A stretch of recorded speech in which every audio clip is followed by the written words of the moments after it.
Otep à tous, bienvenue sur la chaîne des panafricanistes par essence, par conviction et par excellence.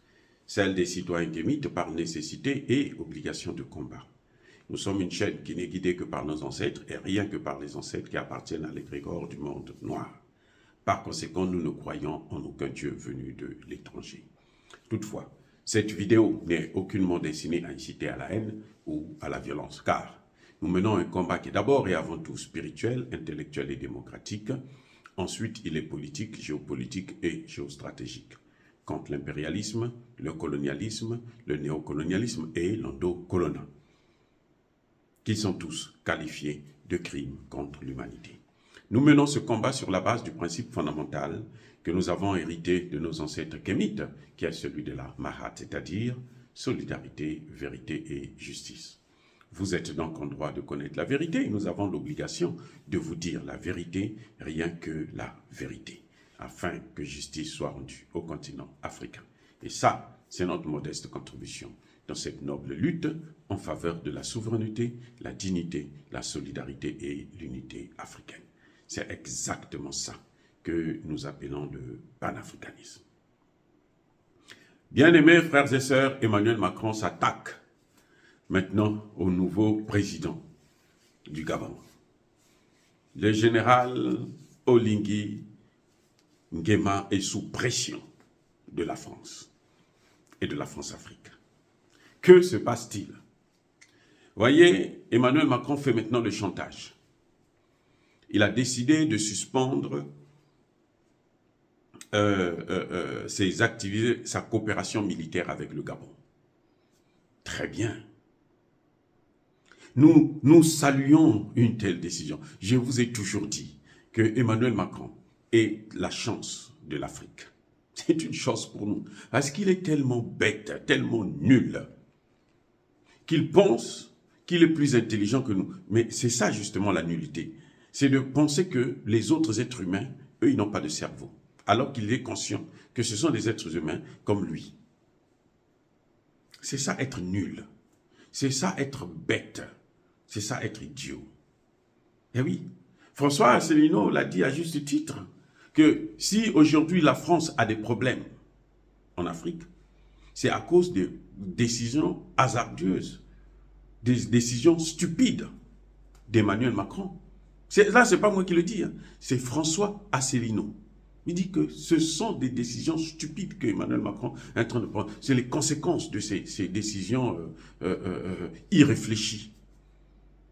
Ah oui, ce sont les conséquences de ces imbécilités. C'est pas moi, c'est un Français. Un Français blanc de surcroît. Un ancien candidat à l'élection présidentielle en France qui le dit. Donc c'est pas n'importe quoi. Et j'espère que le général Oligui a compris le message. Qu'il va en profiter de cette occasion pour accompagner Emmanuel Macron hors du Gabon. Et oui, c'est la meilleure. C'est-à-dire que mais c'est ce qui s'est passé au Mali. Vous voyez, c'est-à-dire que Emmanuel Macron ne réfléchit pas du tout. Les mêmes erreurs qu'il a commises au Mali, au Burkina Faso, et maintenant qu'il est en train de commettre au Niger, c'est les mêmes qu'il a commencé à commettre au Gabon. Je ne sais pas qui le conseille, mais en tout cas, s'il a des conseillers, sont ses conseillers qui lui demandent de mener cette politique africaine, alors ses conseillers ne valent rien et lui-même ne vaut rien. Je vous ai déjà dit dès le début que Emmanuel Macron veut voler la victoire d'un peuple, du peuple gabonais. Et nous comptons sur le peuple gabonais pour ne pas reculer, pour être toujours mobilisé. Parce que faire partir Ali Bongo, c'est une très bonne chose, nous sommes tous d'accord là-dessus, mais ce n'est que le début du commencement. Ce n'est même pas le commencement, c'est le début du commencement des problèmes. Et donc, on a besoin que le peuple gabonais puisse se mobiliser, que l'Afrique puisse se mobiliser comme elle s'est mobilisée pour le Mali, le Burkina Faso et comme elle est en train de le faire pour le Niger. Parce que la force d'un président, africain notamment, c'est son peuple. Tu n'as pas ton peuple, tu ne fais pas ce que le peuple te demande de faire, tu resteras une légume. que l'on peut jeter à la poubelle, mais alors, à moindre coût. Donc le peuple gabonais doit prendre ses responsabilités pour soutenir, pour accompagner, pour donner des directives. Nous avons vu les premières rencontres entre le président Oligui et la société civile. Non, ils demandent tout, sauf la souveraineté, sauf le départ des bases militaires françaises. C'est ça la première des choses, sauf le franc CFA. Ils ne veulent pas qu'on touche au franc CFA. Ça, ce sont les premières choses que le peuple doit revendiquer. Il n'y a pas de développement tant qu'on n'est pas souverain. Il n'y a pas de développement tant qu'on n'a pas cette souveraineté monétaire. La souveraineté politique, la souveraineté monétaire. Et la souveraineté monétaire vient même avant la souveraineté politique. Vous n'avez pas de souveraineté monétaire, vous ne pouvez pas industrialiser vos pays. C'est ça le grand problème. C'est pour ça que la France nous maintient dans ce système-là. Parce que si nous avons notre propre monnaie, nous pouvons commercialiser avec nos propres monnaies, surtout entre nous. Elle nous empêche même de commercialiser entre nous, Africains. Même entre nous, Africains francophones. Vous voyez, il y a deux francs CFA. Il y a le franc CFA d'Afrique centrale et le franc CFA d'Afrique de l'Ouest. C'est ridicule. Tout ça, c'est pour créer des clivages. La division, nous diviser. Donc, c'est à nos pays.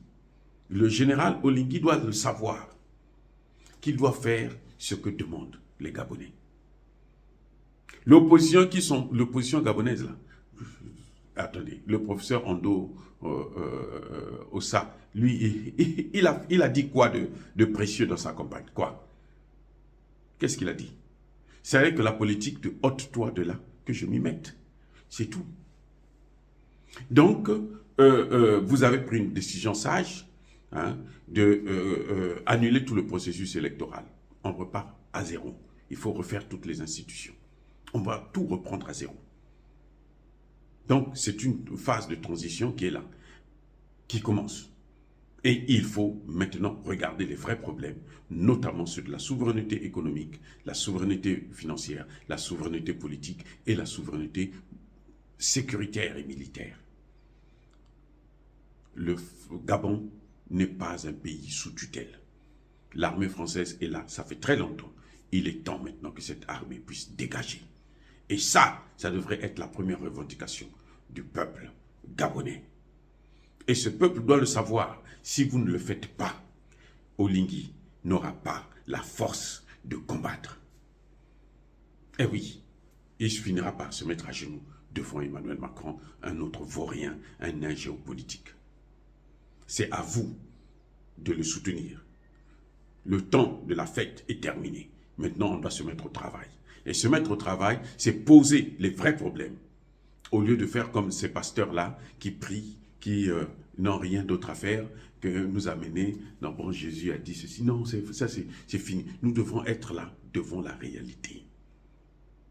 Nous devons enrichir nos pays, créer des richesses à travers nos matières premières. C'est bien un Français qui disait que le pétrole gabonais, le bois gabonais, le manganèse gabonais.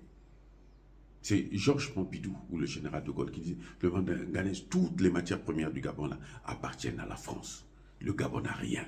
Maintenant, ces matières premières doivent appartenir au Gabon et non à la France. Dire cela, c'est inciter à la haine ou à la violence? Non. Encore une fois, bien-aimés frères et sœurs, Yaba Kolerve, Yamalembe. Oh, soyez bénis, je persiste et je signe. Soyez abondamment bénis par le Dieu des Kémites et par nos ancêtres angélisés.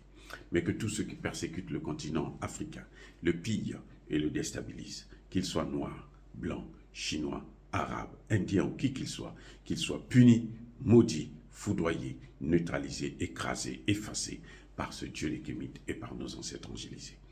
Vive l'Afrique éternelle, j'ai dit et j'assume.